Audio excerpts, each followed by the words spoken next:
Добрый вечер. Здравствуйте.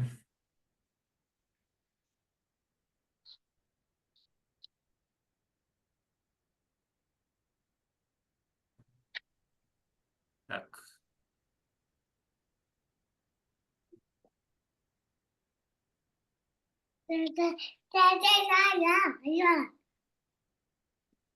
меня еще нет.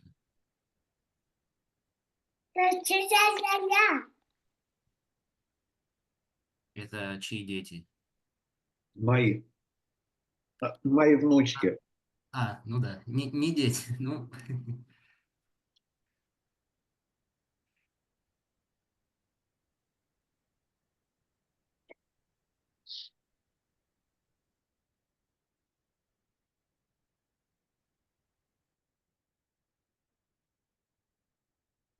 увеличивают количество посетителей семинара.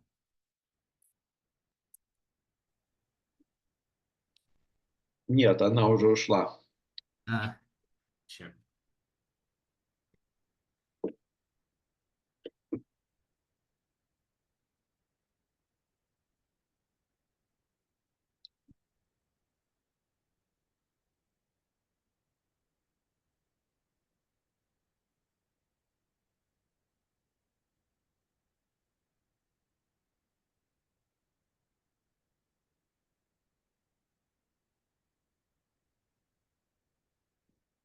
А мне казалось, что в прошлый раз было доказано что-то про вот эту вторую функцию, где надо было отделить большой ранг от маленького.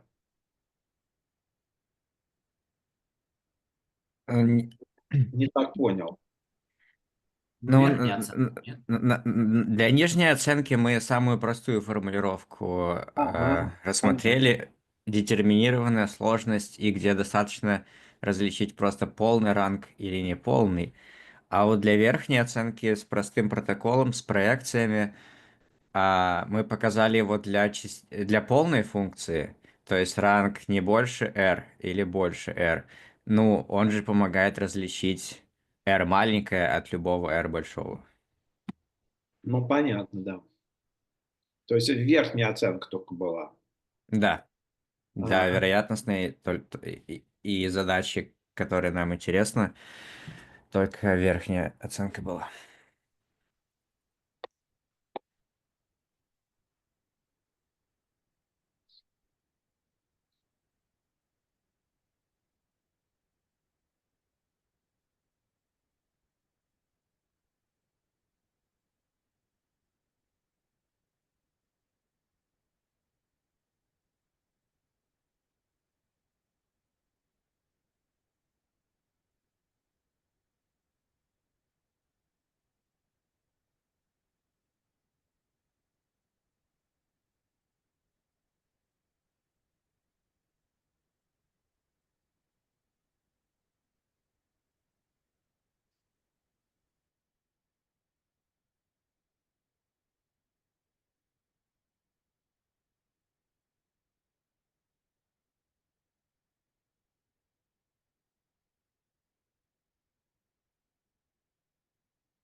А что, мы ждем кого-то? Или, может быть, начнем? Ну, можно, наверное, начинать постепенно. Да, давайте начинать. Да, хорошо. А как по-русски, по-английски? Let's see whether there are some... Uh, no, if there is someone who prefers English, just say it now. If not, we will, I guess, we can continue in Russian. And still last time it was in Russian. It's logical to...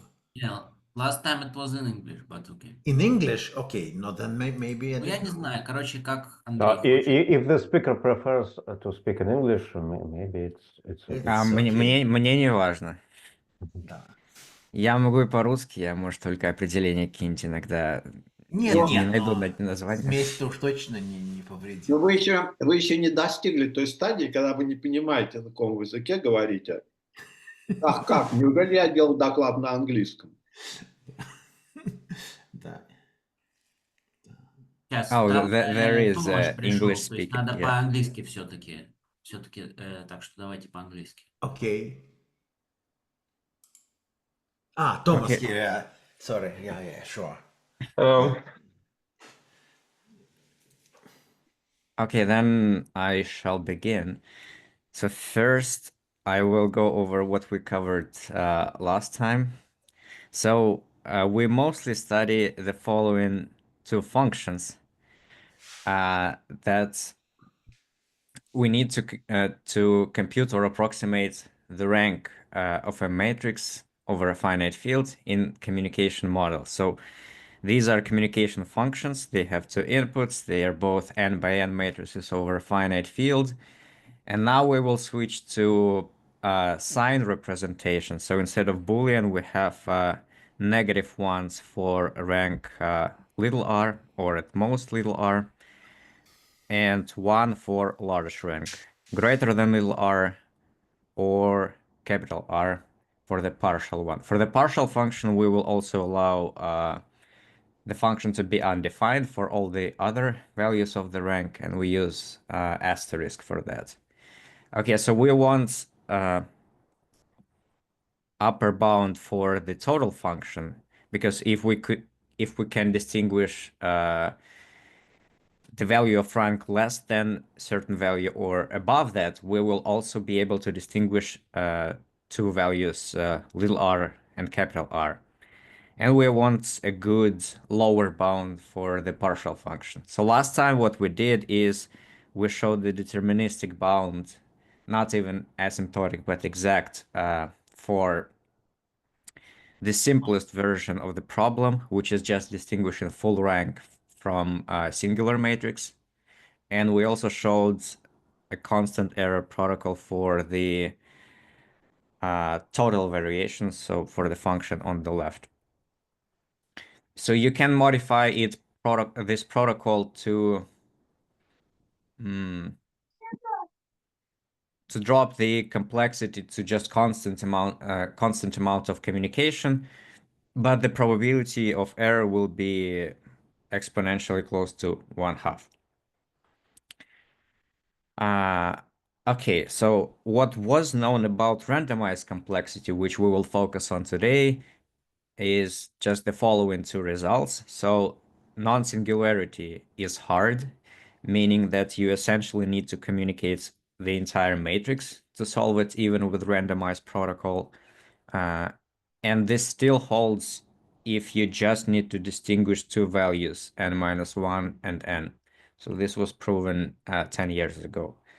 So today I'm gonna try to give you highlights of our proof, how to prove the lower bound for the general case, and also with large error.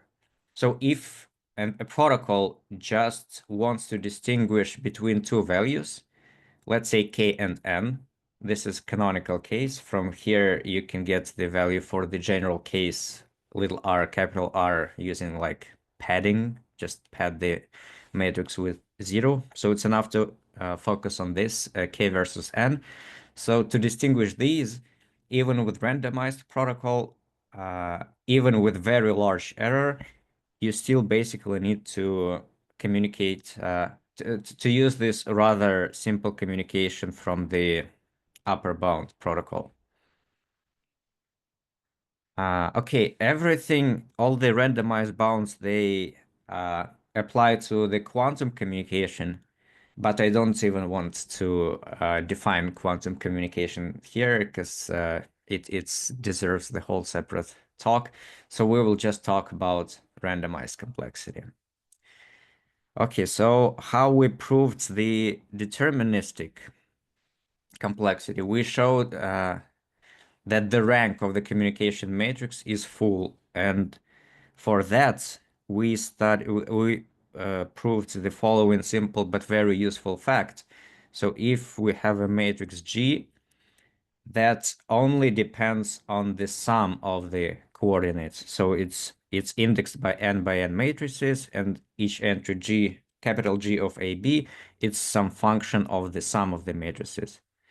Then the singular values can be computed. They are exactly counting multiplicities, the Fourier coefficients of the little g times q to the n squared. So that's not precise. That's how I stated it last time. It's not precise because how we proved it is we decomposed G into the product of three matrices. So the matrices on the side it's actually the same matrix H, which stores the characters, and it's not hard to see that this matrix is unitary. And then in the middle there is a matrix, the diagonal matrix, with Fourier coefficients on the diagonal. The problem here, so this is so far good, but the problem here, it's not singular value decomposition as it is, because the Fourier coefficients, they can be small, they can be negative, or they can even be complex numbers. So the actual statement is that we need to add absolute value right here, and now it works.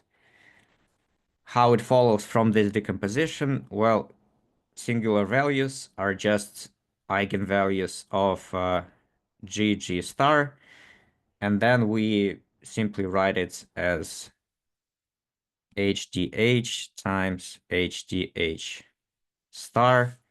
And because this matrix H is unitary, this will be just HDD star H. And H is also H inverse, so it's clear that the eigenvalues of GG star are elements on the diagonal of D conjugate transpose. So we take this one and we multiply it by the conjugate transpose of itself. And that's how we get the eigenvalues of this. Okay, so the important fact is that if we have this matrix obtained by applying some univariate function little g to the sum of matrices A plus B, then the singular values of the matrix capital G are exactly the Fourier coefficients, the absolute values of Fourier coefficients of little g scaled by q to the n squared. That's what we're going to need. Okay, now we also defined this function which arises in the Fourier expansion. So when we considered singularity problem, our communication matrix was exactly of this form, where G was the characteristic function of non-singular matrices. And when we tried to compute the Fourier coefficient, we got this expectation of omega to the inner product of two matrices, where one matrix is uniformly random matrix of rank S, and the other is of rank T. And in that problem, we only had to deal with the special case when one of the arguments is n. And in that case, we got the exact value for this expectation.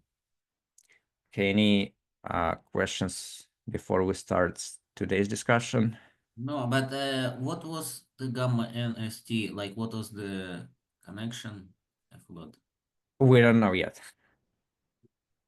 I mean, I haven't mentioned that. There will be a connection. No, but I mean, you say that last time we computed Fourier, well, we showed that Fourier coefficients of G hat are non-zero. Yeah, Yes. and how? So what is this gamma n s? Well, I mean gamma n and r. So why it was useful? Because in particular, when little g is the characteristic function of non-singular matrices, all of its Fourier coefficients will be different values of gamma of nr. And in particular, from this formula, you can see that they're all non-zero. So all singular values for the communication matrix of non-singularity are non-zero. And in particular, it means that it has full rank. So we can apply rank lower bound for deterministic complexity. So I here state a gamma function in the general form because we will need it, but we haven't stated anything about it so far.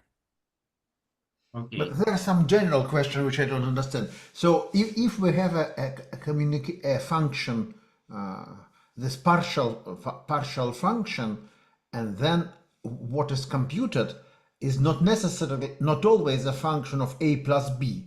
It can be, sometimes maybe it can be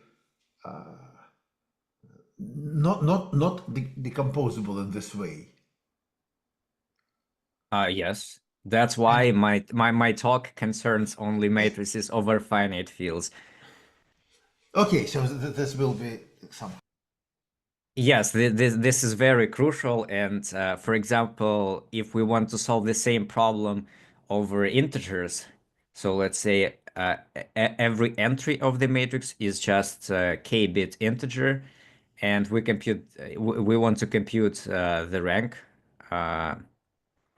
like the real rank. Then we don't know how to solve because all these nice algebraic techniques and analytic methods, they break. But for the matrices over finite fields, we can say a lot, and we will use the structure, the fact that it's a finite field a lot. So here it's one nice example. Okay. And yes, we will apply this fact only to fully defined matrices. So even though our communication matrix is now a partial matrix, because we consider partial function, this fact will be applied to total fully defined matrices. Okay, I want to start with so the first half of the talk will be like the general lower bound technique that some of you I'm sure are familiar with. But it's a good technique that is not very well studied, even though it's more powerful. So I will only prove the fact that we will need today. I will not compare it to other lower bound techniques for randomized complexity like discrepancy or corruption bounds for the sake of time. But for this problem, discrepancy alone does not work. Okay, so we'll start with the approximate trace norm method. And the question is how can we lower bound the randomized complexity of a communication problem? So I will start with trying to do something similar to the rank lower bound for the deterministic case. So I want to look at the communication matrix and say something about its rank or something else. But first, we don't even have any communication matrix if it's randomized protocol. So we will construct communication, sort of the matrix for the protocol. Okay, the useful formulation here is we represent a protocol as a distribution over deterministic protocol. So let's say we have some partial function, and pi is a protocol that computes this function with error epsilon. It's a public coin protocol of cost c. So we can view it as a distribution of over deterministic protocols. So you have deterministic protocols p sub I, and you choose pi sub I, and you choose pi sub I with probability pi. And what is pi sub I? It's just a deterministic protocol. So it's just a tree of height at most c. And for the deterministic protocol, we can consider the matrix of its answers. So we can construct this matrix indexed by inputs of the first player and inputs of the second player, and in the matrix we will just put what the pi I outputs on a certain input. So applying lower bounds, rank lower bounds to this mi, we can conclude that rank mi is at most 2 to the c.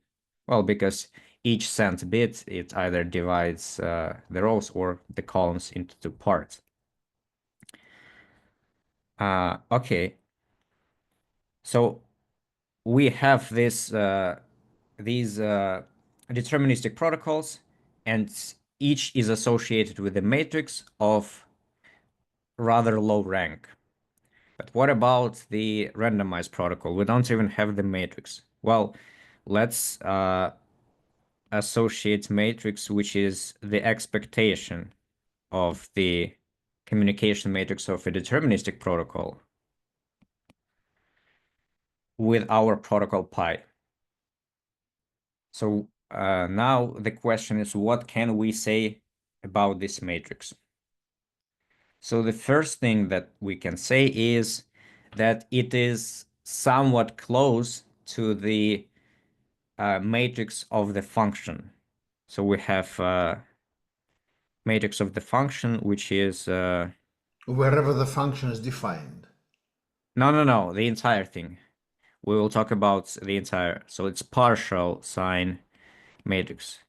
So it's just function f in the matrix form. It has entries -1s, 1s, and asterisks.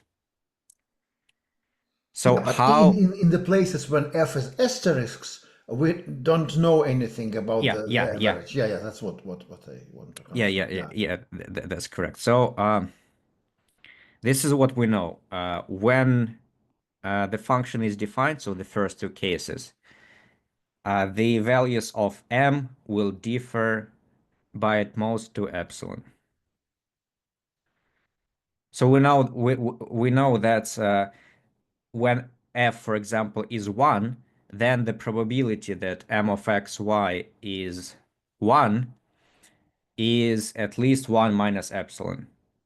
So the expectation of m of xy is something between 1 and 1 minus 2 epsilon.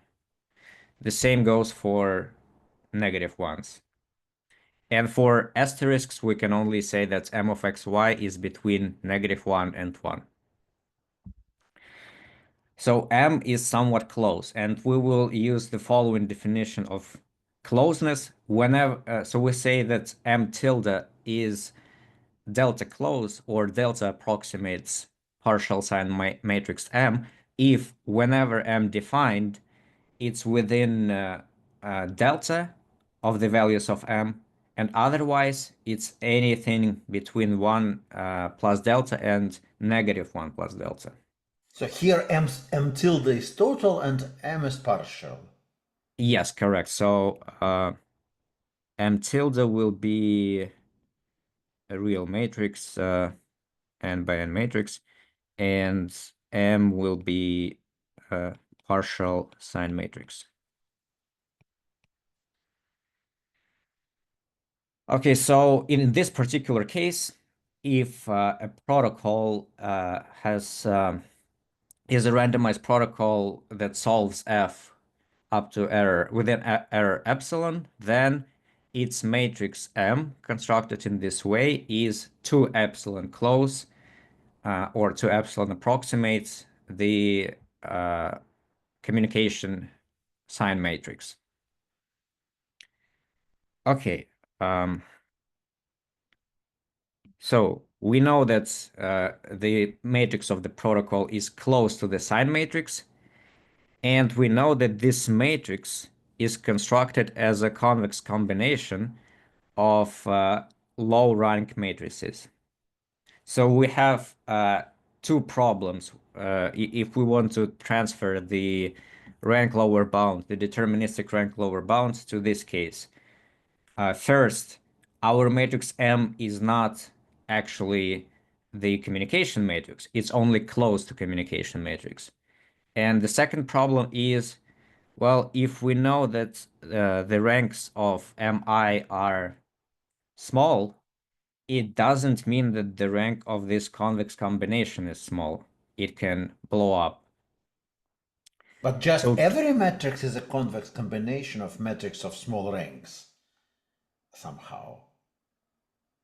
Just if we have one only in one position, 1 or -1, it's small rank, and everything is a yeah, close. yes, yes. But we want this to transfer to M if M is a convex combination. So yes, right now, if we just want to do this, it doesn't make any sense. So we need to do something about it.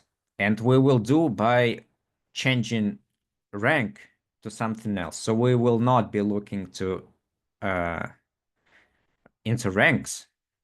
We will want to say that some kind of norm of mi is small, and from that, if it's a norm, we will deduce that the norm of m is also small. Because if we know that norm is small, it transfers directly to the convex combination by subadditivity. So in particular, we will use the trace norm. So a trace norm of a matrix is just the sum of singular values. And yes, it is a norm, which I will not prove, but it is. So instead of rank, we will use the trace norm. So first thing we want to understand is what can we say about the trace norm of mi?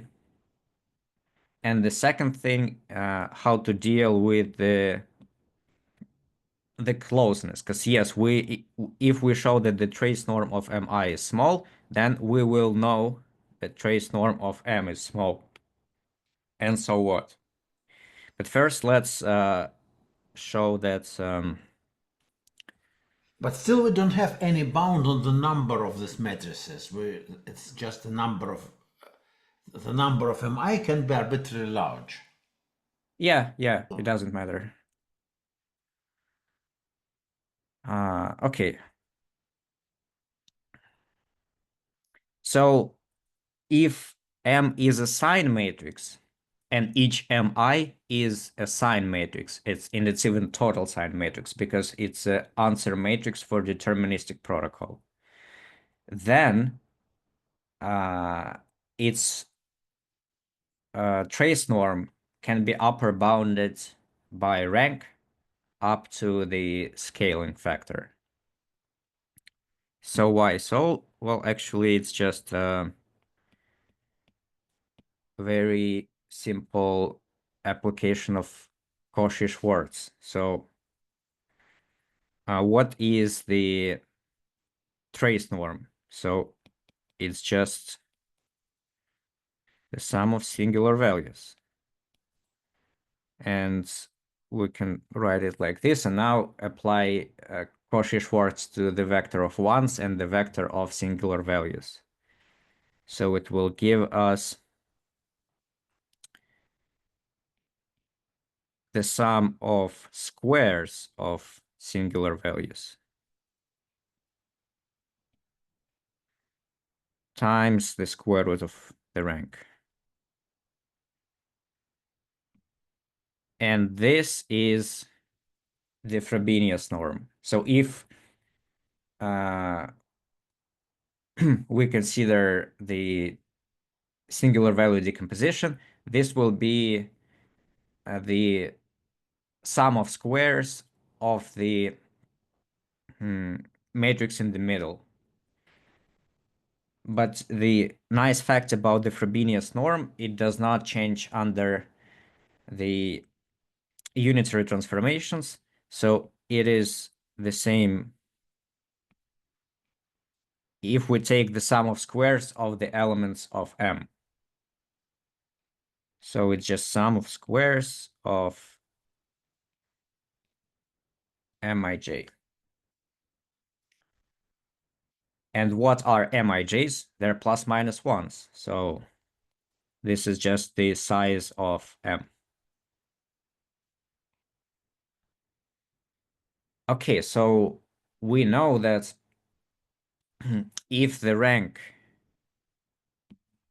is of a sign matrix is at most 2 to the c, we can tell that its trace norm is at most 2 to the c times the square root of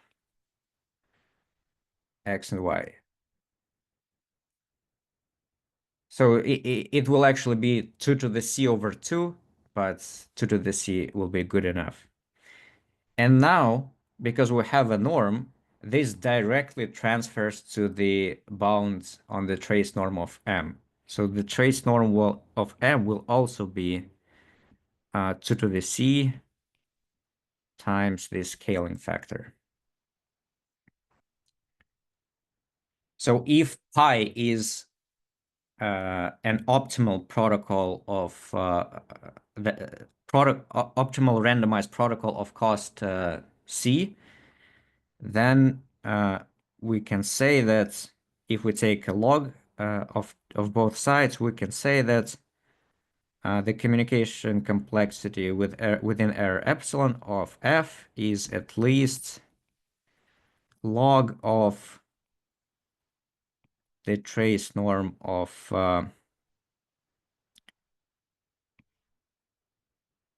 this matrix M divided by the scaling factor. But we don't want to refer to this particular M. We want the bound that refers to the only to the communication matrix of the function. So now we introduce the definition of approximate trace norm. So approximate trace norm of so now it can be partial sign matrix. The approximate trace norm is the minimum trace norm over all matrices that delta approximates this matrix. And we know that if we have a protocol of cost C, then its matrix M constructed as an expectation, its 2 epsilon approximates MF. So this matrix M will be close to MF. So this quantity will be greater or equal than the minimum over all matrices that 2 epsilon approximate MF. Okay, so I confused. Can I ask? I just confused. I Yeah. guess this somehow some place it's very important that we have -1 and 1 here, because I don't know. So if I have a matrix M, so I can present again as a linear combination of rank 1 matrices. Is a convex combination. Yes. Or can I? Because if I can, then I can say that just this trace norm of any matrix is bounded by the square root of x and y by the same argument.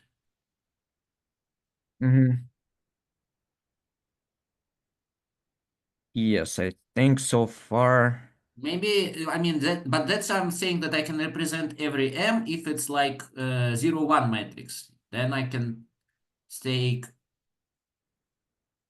and if it's -1, 1, then it's not true. That's the point. So if it's minus,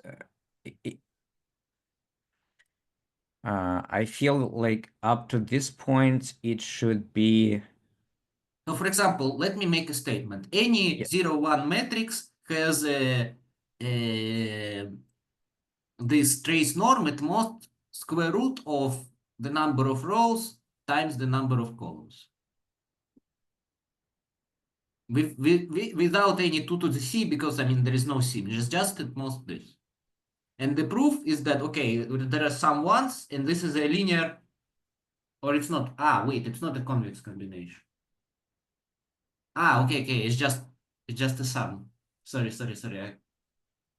So for 0 ones, we could actually skip this step and compute the trace norm of a rectangle matrix. So if you have a matrix MRI, which is just a rectangle of ones, and all the other elements are zeros. So the trace norm of it, what is the trace norm? It's the sum of singular values. And the singular values are the eigenvalues of this matrix times its transpose.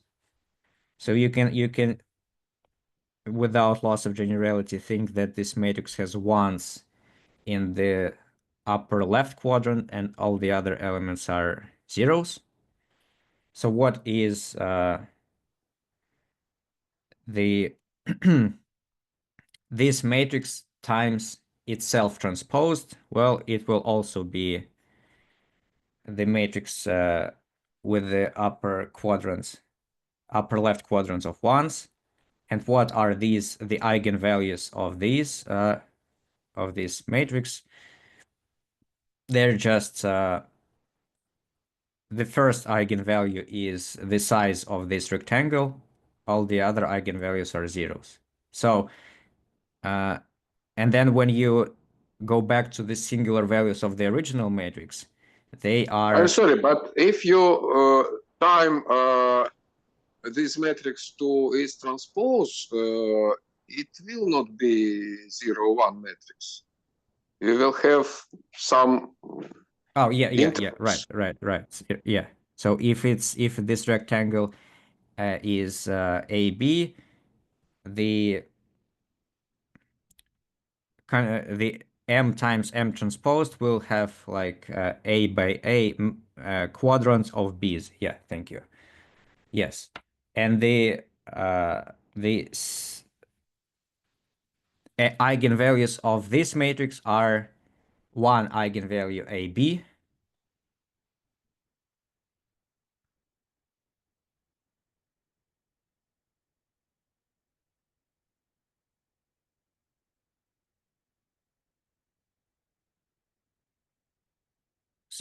Sorry, it's eigenvalue. What is it? Yes, one eigenvalue AB, and all the other are zeros. So the eigenvalues, the singular values of the original M are square roots of AB. So that's true for the rectangular matrix. And then because our MI, so the matrix of the deterministic protocol is the sum of 2 to the C rectangular matrices, the trace norm will be of MI will again be at most 2 to the C times square root of the size of the matrix. And yeah, the only place so far where we used plus and minus ones, I think it's here.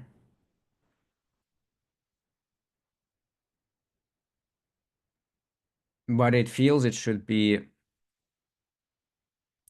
transfer to the case of Boolean matrices as well. So No, this. I mean, I think that's fine. I mean, it's just I thought for some reason that, I mean, sorry, just like what is important here, that not every matrix can be represented as a convex combination of low rank matrices that are also like 0, 1 or minus 1, 1. Yeah, because you yes. can represent every matrix as a convex combination of low rank matrices, but with potentially with numbers that has to be large. So that's what gave me confusion. But I mean, so far it's all fine. Okay.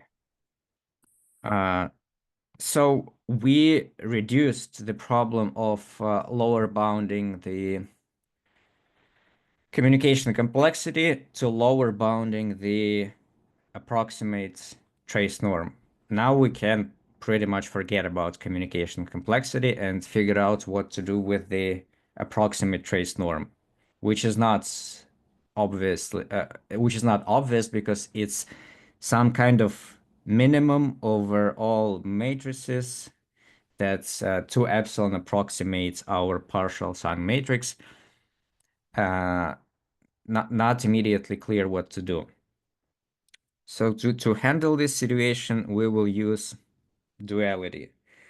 And the first thing that we do is we formulate this we formulate as the problem as separating 2 sets. So consider the first set, it's all matrices with small trace norm at, let's say, at most C. So this is like parametrized set, parametrized by constant. Well, it's in particular compact. And the other set is, so we fix matrix M, which will be here our sign matrix, communication matrix. And we consider all matrices that approximates it. So this set is also compact. So we want to say is when C is small, then these are different sets. So all the matrices that approximate M well enough, they are in the right set. So if these 2 sets are separate, then we know that all the matrices that approximate M well, they cannot have small trace norm, because this is the set of all matrices of small trace norm.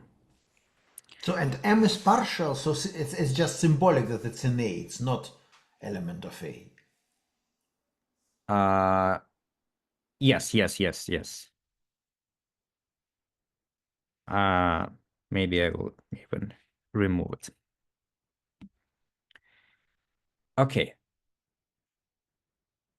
So in particular, we can state it as follows. So the trace norm, so it's a minimum trace norm of any matrix that approximates M, is at least is greater than C if and only if these sets are disjoint.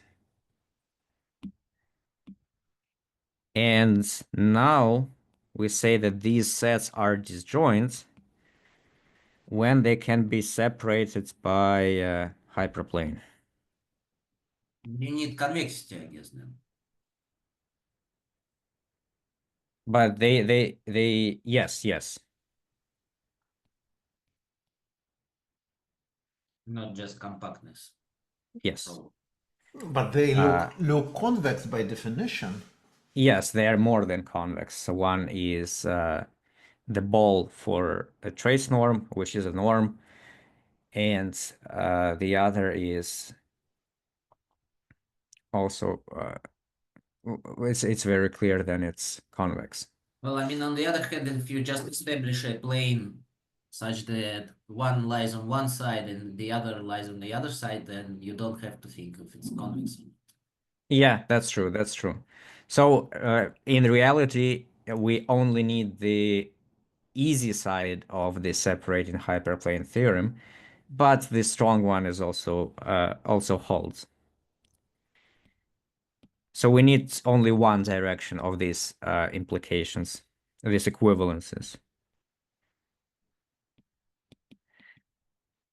Okay, so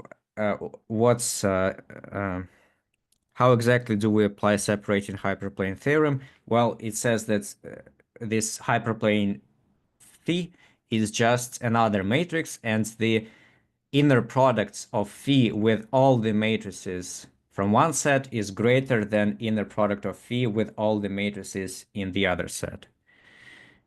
So I will write it like this. So the inner product of phi with matrices from the left set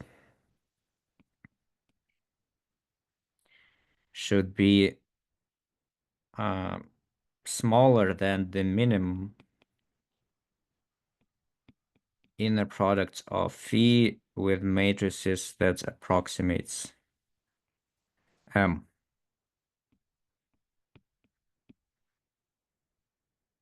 Okay, and yes, we need just one phi. Okay, now these inner products are not very nice, but we can actually compute what they are and remove the maximum and minimum. So the first one is this. So what is the maximum inner product with phi over matrices inside the ball of a norm? So that's exactly the definition of the dual norm. And well, I will not prove it here. I will put it as another fact.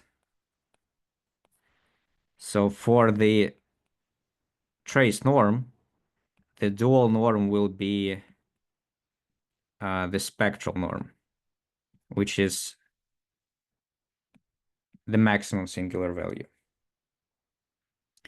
So on the left of this inequality, we have exactly C times the spectral norm of phi. Okay, what about the right-hand side? So for the right-hand side, so M tilde is something like M plus something small.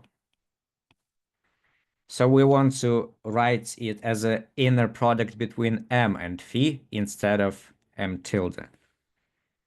But M only is defined, it's partial function, it's not defined everywhere. So we need to write it in several terms. So when M is defined, we will use this approximation. So that is within the domain of M, it's just the inner products of M and phi plus some residue. So M tilde minus M.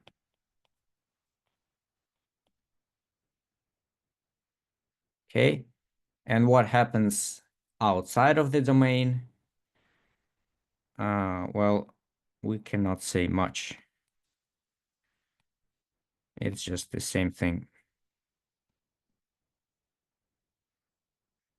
Okay, so this should be minimized. So we're looking for minimum over all M tilde. So all these summations, they are over different sets of indices ij, so we can minimize them separately. So what is the minimum here? Well, this one is, its maximum absolute value is delta. So if we choose M tilde in a way that it differs from M by delta, and its sign is the same as phi, this term will just become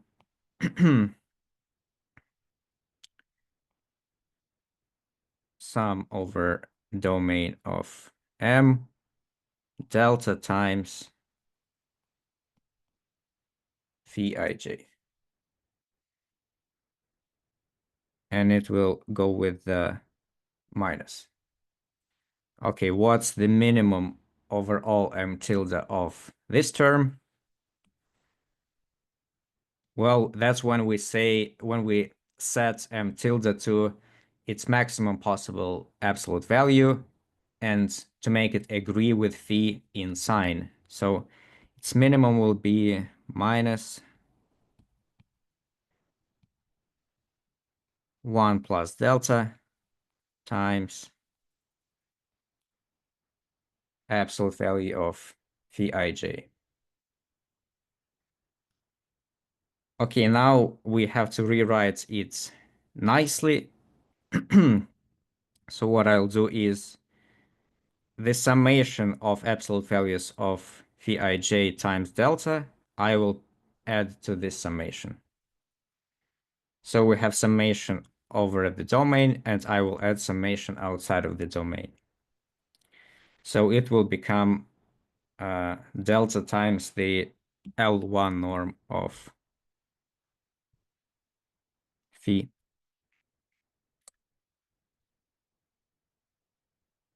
Okay. Any questions up to this point? In the first term, you should sum over domain of M, not over the complement. Yes. Thank you. Yes. Okay. So we said that if so this approximate trace norm is greater than C if and only if there exists phi such that C times the spectral norm of phi is smaller than this summation. So dividing by the spectral norm gives the following inequality. Okay, I will take the negation of both sides because I like it better in that way. So the approximate trace norm is at most C if there exists, if for any matrix phi, this C is at least the right-hand side. Okay. And now when we use when we set C to the approximate trace norm, the left-hand side is trivially true. So the right-hand side will also be true. So it means that the approximate trace norm is at least this thing for any phi.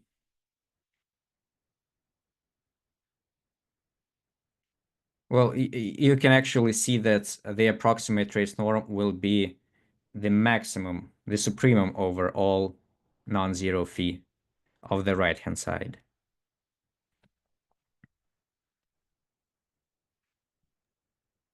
And small c is at most something with communication complexity. No, right now, no communication complexity. Okay. So we moved completely away from communication complexity to lower bounding the approximate trace norm. So now we want to reformulate the approximate trace norm, which is a minimization problem. And minimization problem, proving lower bound, it's hard. So we need to prove that the trace norm is large for all matrices that are close to M. So we reformulate it as a maximization problem. So now we have this inequality for all possible matrices phi. So we need to just give one good phi such that the right-hand side is large.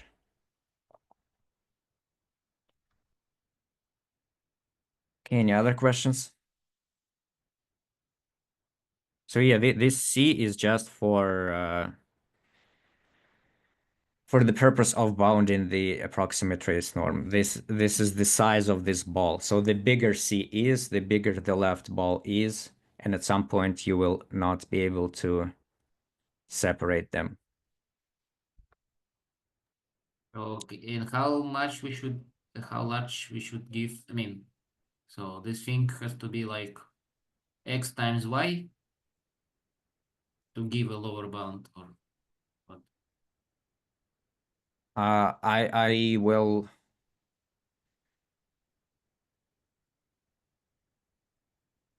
I mean, just to understand, like, so it's Yes. So it's divided by square root of this thing.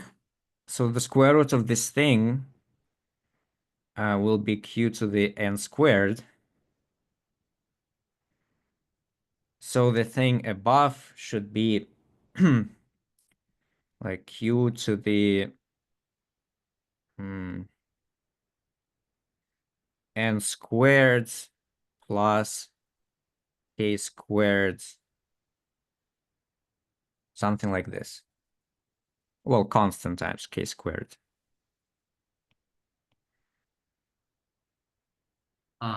Okay.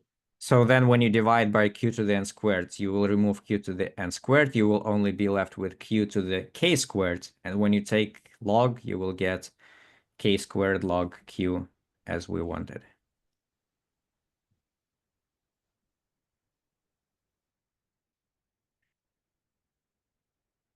So what you have said is kind of the general lower bound for any partial function. There is still Yes.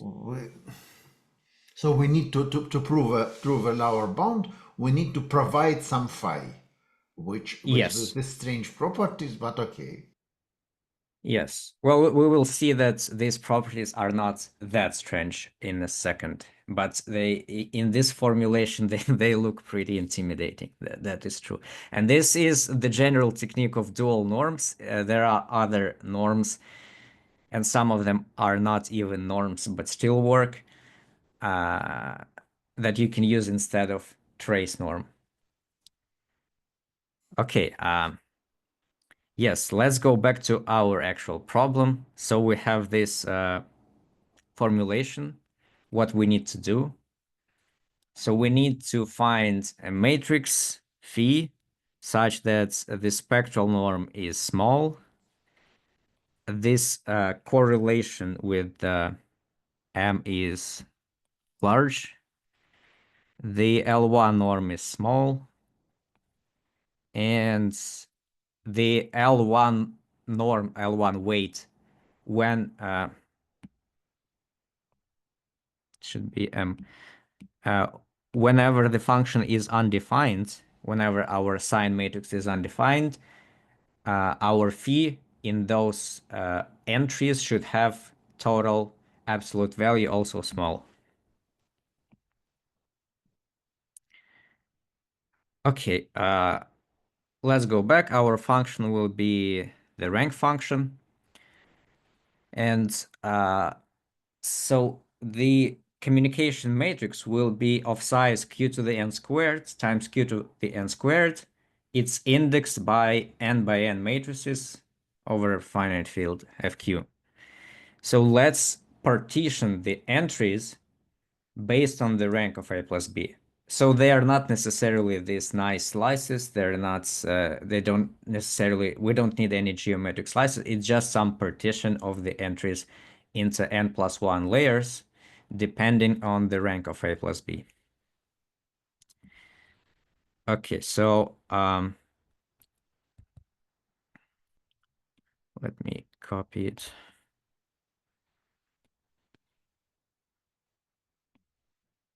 Okay, so let's look at our matrix of interest. So what is the communication matrix from this perspective? Well, it has negative ones when the rank is k, and plus ones where the rank is n. So when we come up with some kind of matrix phi,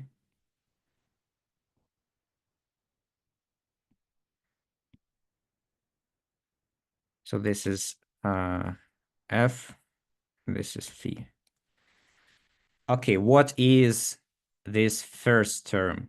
So it's just summation of phi. This is sum of these elements and minus the sum of these elements. So we can maximize the first summation by setting phi to agree with f in these two layers and have zeros elsewhere. So in such a case, this will be as large as possible. This is the summation when f is undefined. So summation of phi in these two layers, which are all zeros. So the L1 norm, the total weight, will be the number of entries here. But the problem is we have absolutely no control over the spectral norm, and in fact, it will not be nice. So we should do we should be more subtle in our choice of phi. Okay, you can see that matrix F is constant within each layer. So all of these are stars, asterisks. So it's constant within layer K, it's -1s, and it's constant in layer M, +1s, and all the other entries are asterisks. So it intuitively makes sense to use matrix phi, which is also constant within each layer. But it's not just intuitively. You can actually, if you look at this inequality for a second, you can see that it's without loss of generality, that we only can look for phi that is constant within each layer.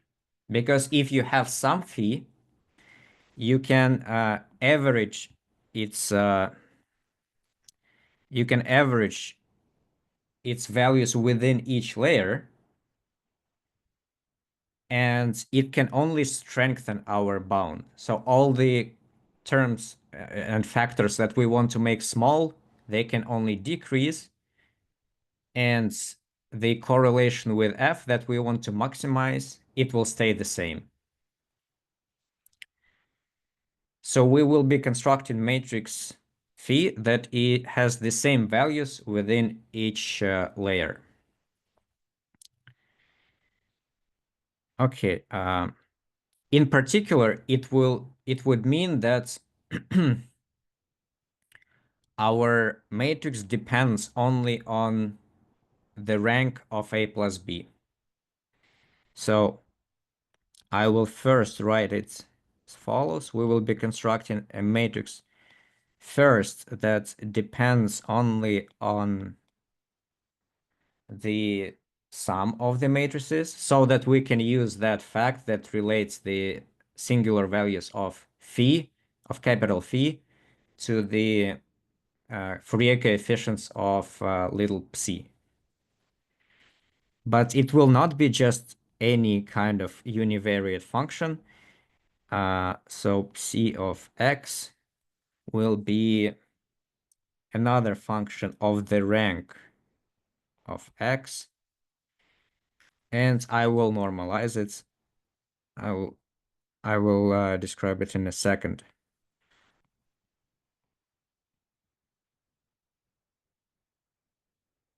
Okay, so we will use little phi to denote the sum of the total sum of entries within each layer. So here we'll have phi of k. It will be the sum in layer k. Here we'll have phi of n, phi of 0, phi of 1, and so on. So it's just phi, little phi is a function from integers less than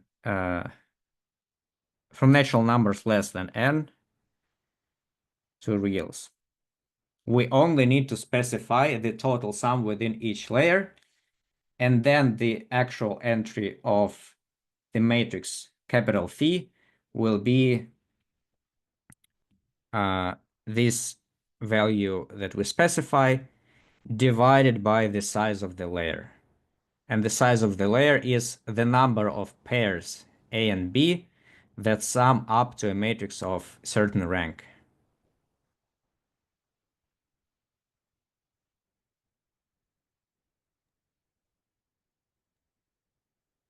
Does it make sense?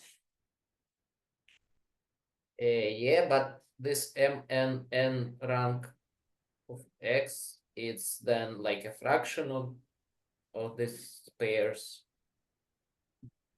or what? So Because, this is the total number of pairs that sum up to a matrix of fixed rank, the same as X.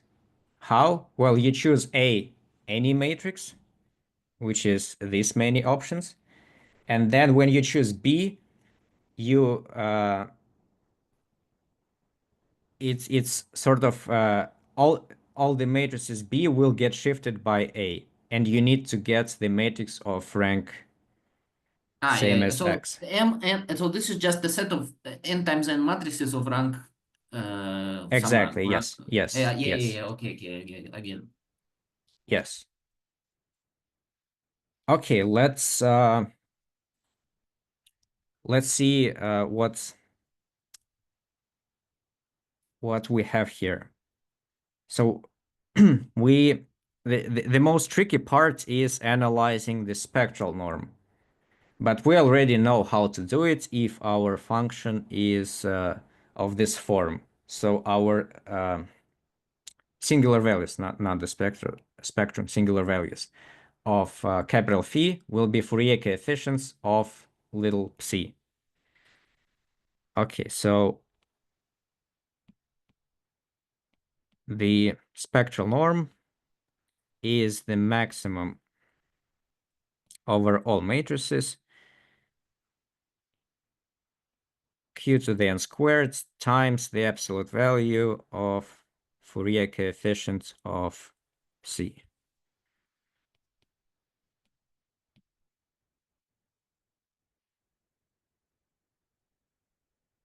Okay, and how do we compute these Fourier coefficients? So phi hat of x, okay, how we compute any Fourier coefficient. Let me also multiply it by q to the n squared. So how do we compute Fourier coefficient? Fourier coefficient is q to the negative n squared times the inner product of the function phi with a character. So it's summation over all matrices phi of okay,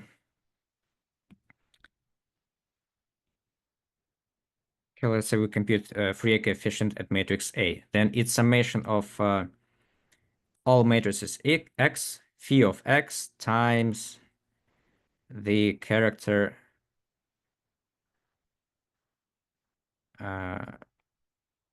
indexed by matrix A. So this is just, I applied Fourier transform to get the Fourier coefficient. Okay. Now what is nice about this function psi, which is constructed in that way, that psi is constant over the matrices of fixed rank, because it only depends on the rank of X. So let's break down this summation based on the rank. So we're summing over all possible ranks, and then we will sum over matrices of this fixed rank, phi of X times this character.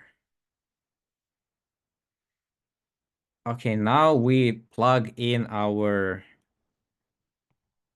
little phi. So instead of psi of x, we will just write phi of rank of x divided by q to the n squared and the number of matrices of rank R. Okay, so within this summation, rank x is R, so we can just write R here.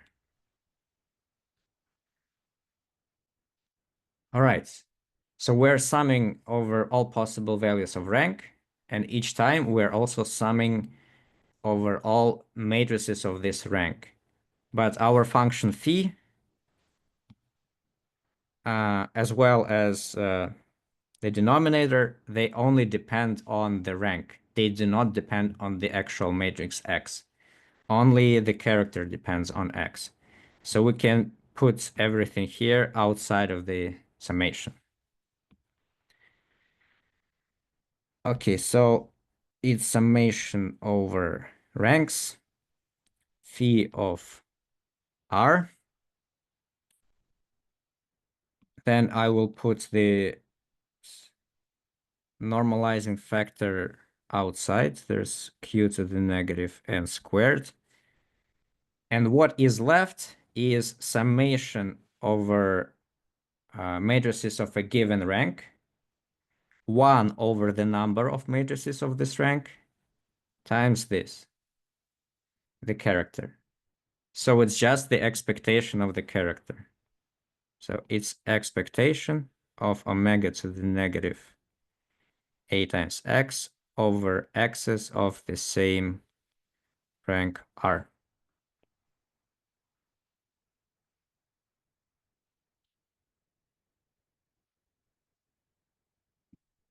And what is this?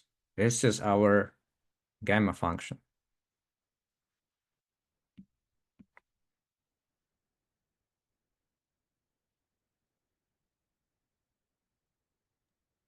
So this thing. This thing also doesn't depend on the rank of A. It's the same No, for... it does not depend on exact A, but it depends on the rank. So this Oh, expectation. sorry. Yeah. I mean, it's the Yeah. same for any matrix of the same rank.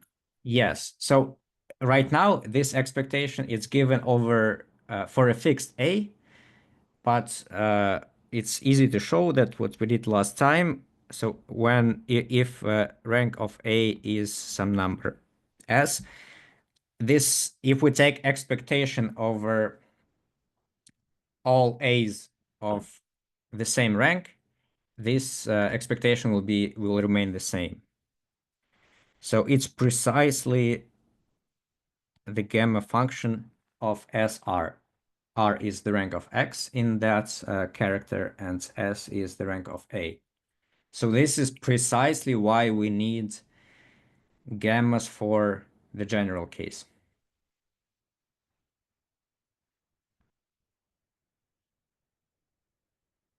Okay, can I move on? Okay. So let's do the final thing. Now that we have phi, we need let's try to rewrite the goals, our right-hand side in the lower bound. So again, phi, little phi, is the sum within one layer. So what is the first term, the correlation with m? So it's the sum of these values minus the sum of these values. So it will be phi of n minus phi of k. So this is phi of n minus phi of k. Okay, what is the absolute, the L1 norm of capital Phi? So it's the sum of absolute values of all entries of capital Phi. And because they're the same within the rank, it's just L1 norm of little phi. Finally, what is the last term? Sum of absolute values outside of layer k and n. Well, it's just the sum of little phi when r is not k and not n. The absolute value of phi of r. And the spectral norm we just computed using the gamma function. So when we reformulate our goal in terms of little phi, that's what it looks like. And this is the actual bounds that we need. So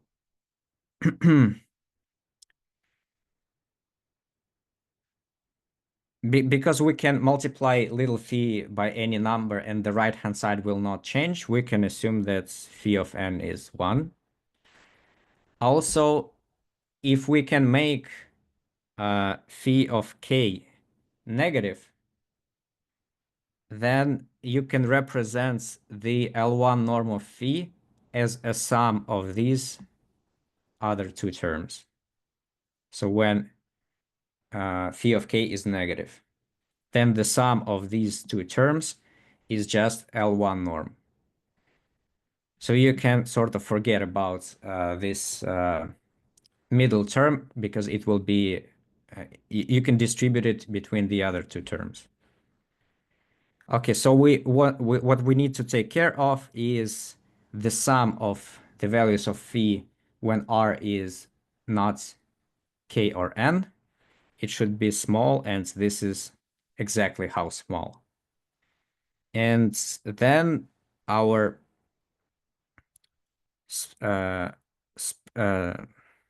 spectral norm is q to the n squared times the Fourier coefficient. And the Fourier coefficient, this quantity we just computed is the sum over phi of r multiplied by the value of the gamma function. We want it also to be small, and this is exactly how small. So if you just plug everything into the lower bound and you set epsilon to something like 1/2 minus something like this, you will see that it works. So you just plug everything in and it will give you the desired bound. So I told you that we needed q to the k squared. That's where it comes from. So it will be in the denominator. So when you divide by it, you will get q to the k squared. Okay, so now we can even forget about trace norm and matrices and everything. And the only thing that we need to do is construct a univariate function defined on numbers from 0 to n minus 1 to real numbers that satisfies these properties. So it's obviously obvious how we can satisfy these three properties. Just set phi of n 1, phi of k -1, and all the other zeros. The problem is the fourth quantity because it involves this annoying gamma function, which is just some expectation. So this is the only thing where still some matrices and some non-trivial combinatorics will arise. Otherwise, we're just constructing a simple function. Okay, let me give you a quick, very brief overview how we do it. Okay, so we know, once again, the values of the gamma function for the special case when one of the arguments is small. So imagine we could show that gammas are all very, very small in absolute value. It would mean that we can set phi to anything, and because gammas are very small, this summation will be small. That would be nice. So we need sort of an upper bound on the absolute values of the gamma function. However, it's not that easy. So what we have right now is the values for the special case.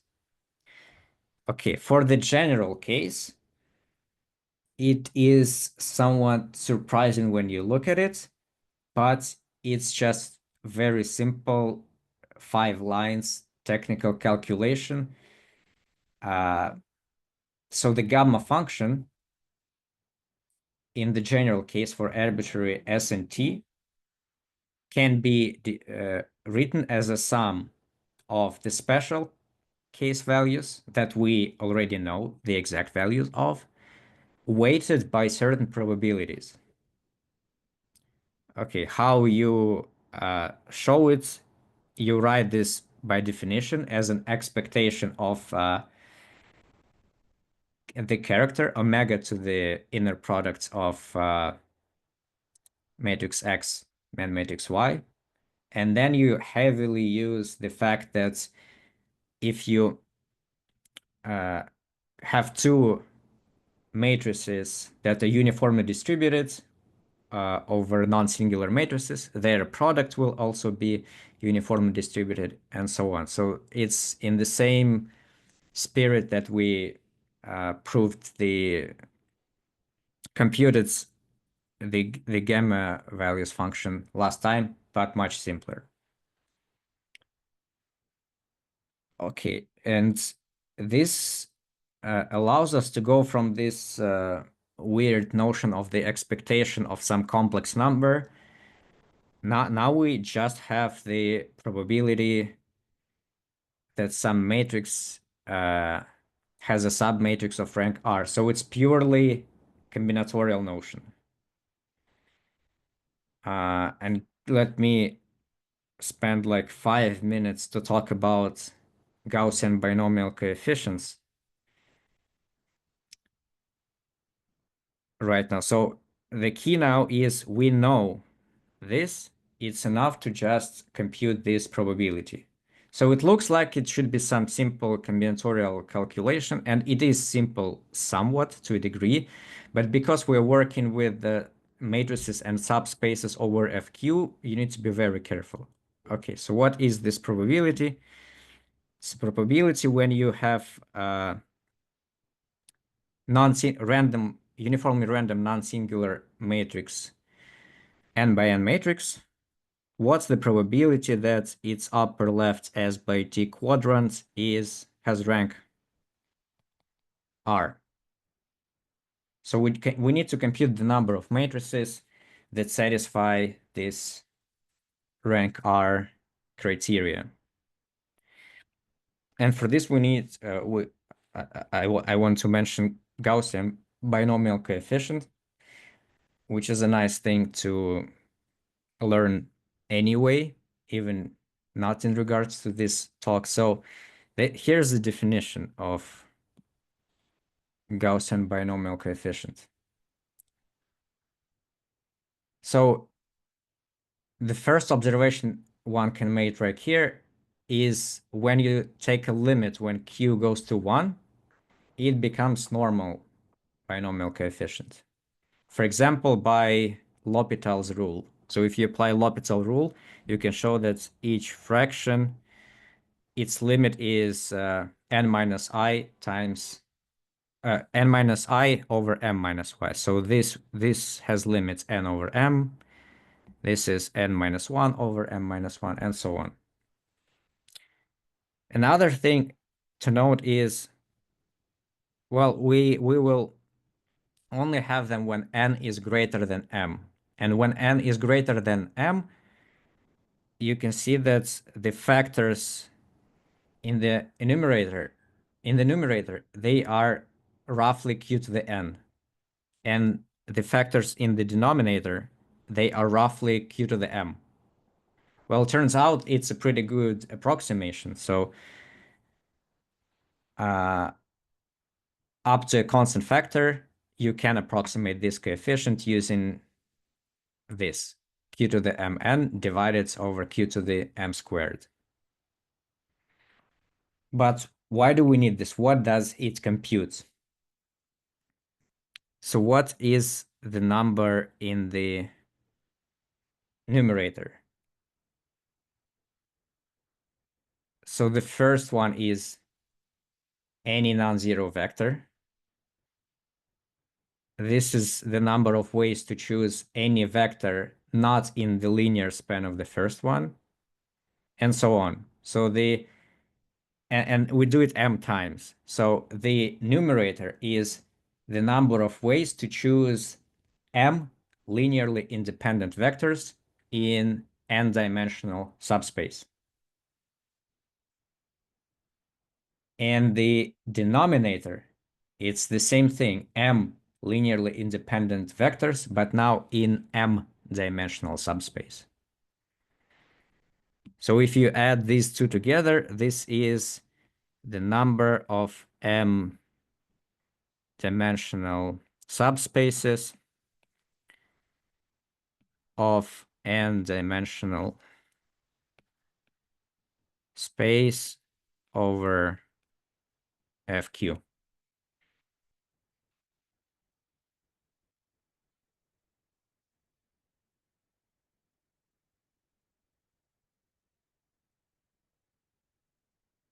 Okay. Yeah, I'm almost out of time. So I will not show any more counting. I will just show you what this probability looks like. So it's just counting, very simple counting, but we can calculate the exact expression, which looks like this. But the exact expression is not important. Actually, what's important is if we take a closer look at this expression, we can get from it two properties. First, the properties are actually very straightforward from that expression. The first one, if you fix all the parameters except s or t, let's fix everything except t. So as a function of t, it is a polynomial in q to the minus t. So for example, how does this function depends on t? Well, you can see here it's dividing by q to the tr. So it's polynomial in q to the minus t. And if you carefully analyze how this function depends on t and compute exactly, you will see that it has at most as, well, actually exactly as factors that have q to the minus t. So it's some polynomial in q to the minus t. And also, well, I told you that the q binomial coefficients can be estimated up to a constant using the just exponential values, q to some power. If you do it the same for every term here, you will get just an upper bound on the probability. Then what we do is, well, we have these two bounds, and then we know that gamma function is these values of p multiplied by special cases of gamma and added up together. And we know the exact values for the special cases. We add 1 and 1, and we get the same properties of gamma. So yeah, I will call this hyperpolynomial in T.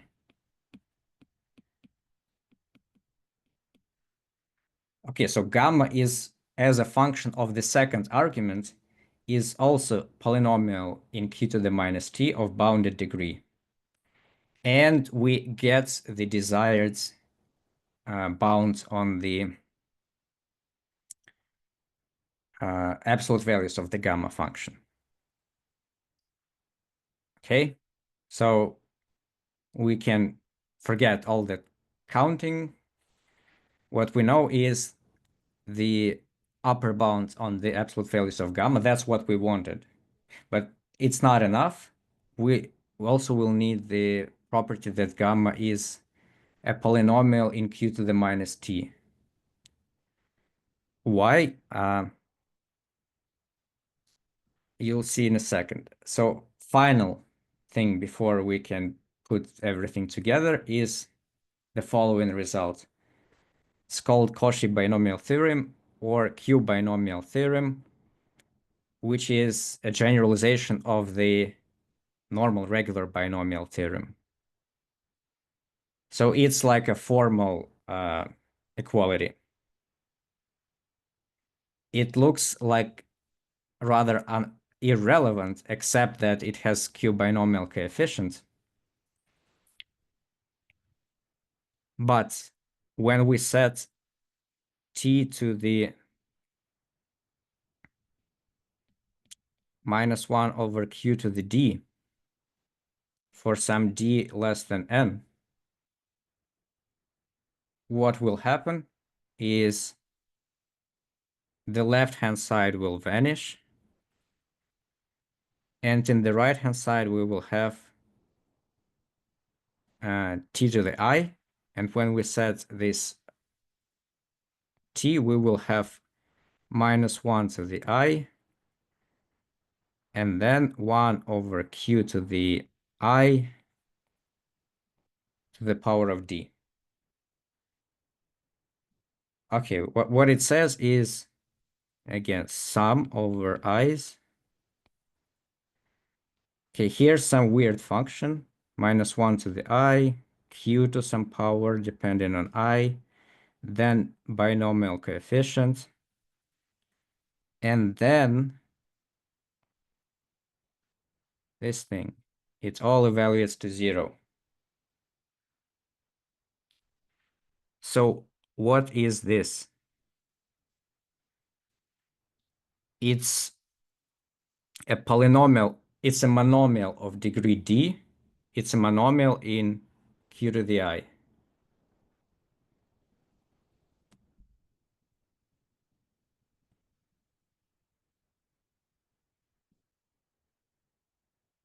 So what this binomial theorem gives us, let me denote it as, I don't know, phi prime.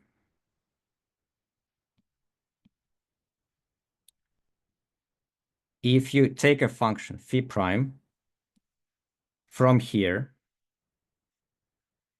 so you say it minus 1 to the I, q to the I choose 2, and then binomial coefficient, then this function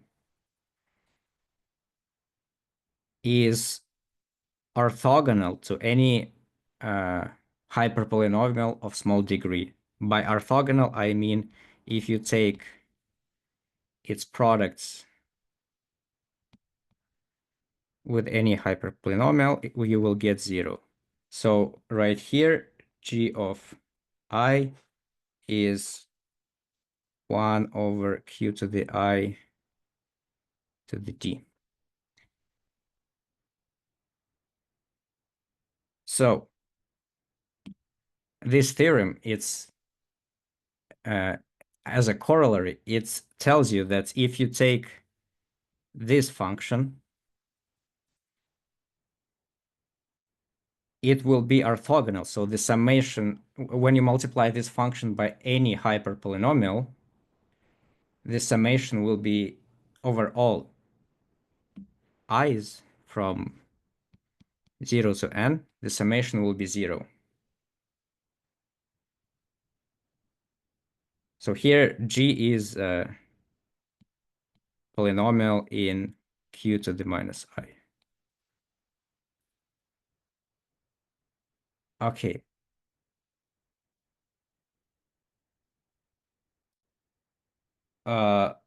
Yeah, let me wrap up the main structure of the lower bound and then this detail. So we started with the lower bound in the randomized complexity using approximate trace norm.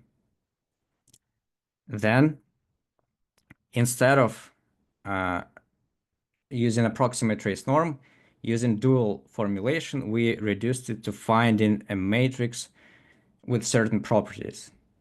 And then we said that it's enough to look at matrices that are constants within the same layer based on the rank of A plus B. And then we arrived at just constructing a function phi that satisfies certain goals. Okay, that's my final slide. I'm pretty much done. Okay, so this is our goal. Yeah, you can forget about all the counting that I showed above. Let's just see what that all means.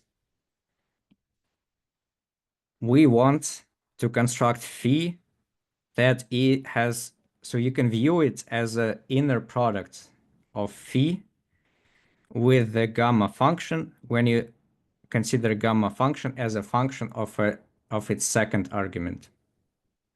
So the inner product of phi with this gamma function should be small, very small.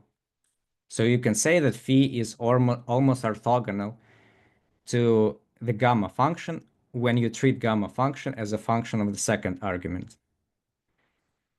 And we discover by computing the exact values that gamma as a function of the second argument is a hyperpolynomial.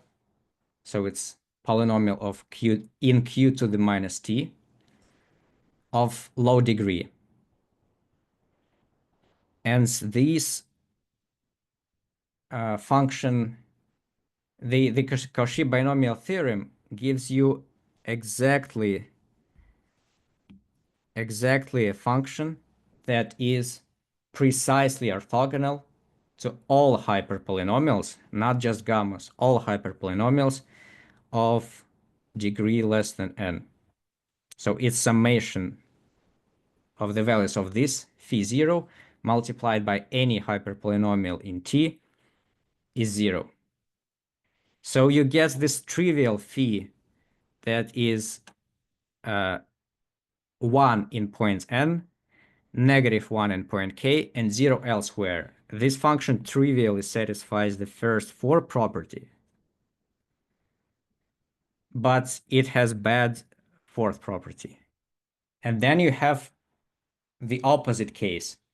This Cauchy binomial theorem gives you a function that not just has small inner product, but has 0 inner product with all the hyperpolynomials. But unfortunately, its distribution of the weights of the actual values of the phi function is bad. It looks like this. So 0 n. So what we want is to have 1 here, something negative here, and something very small elsewhere. That's what we want from phi. What this Cauchy binomial theorem gives us, it's something like this. You have, when you normalize it by dividing by phi0 of n, it will look like this. So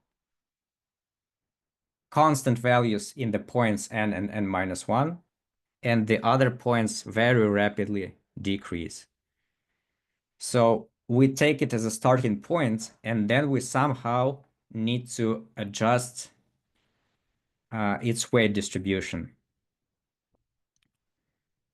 And how do we do it? Well, we do one of the first things that comes to mind. Our final phi of A will be this phi from the Cauchy binomial theorem multiplied by a certain another hyperpolynomial. And the only function of this hyperpolynomial is to eliminate all the weights in certain points.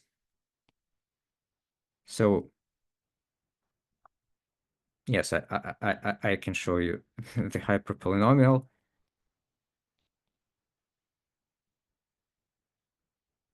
And that's the last thing I will show you.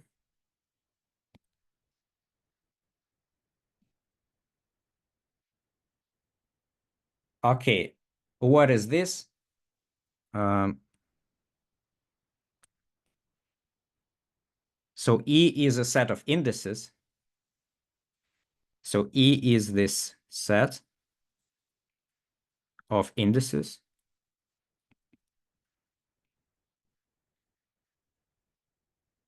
And when you plug in I from this set, so I will be equal to one of the elements of the set, this will evaluate to 0.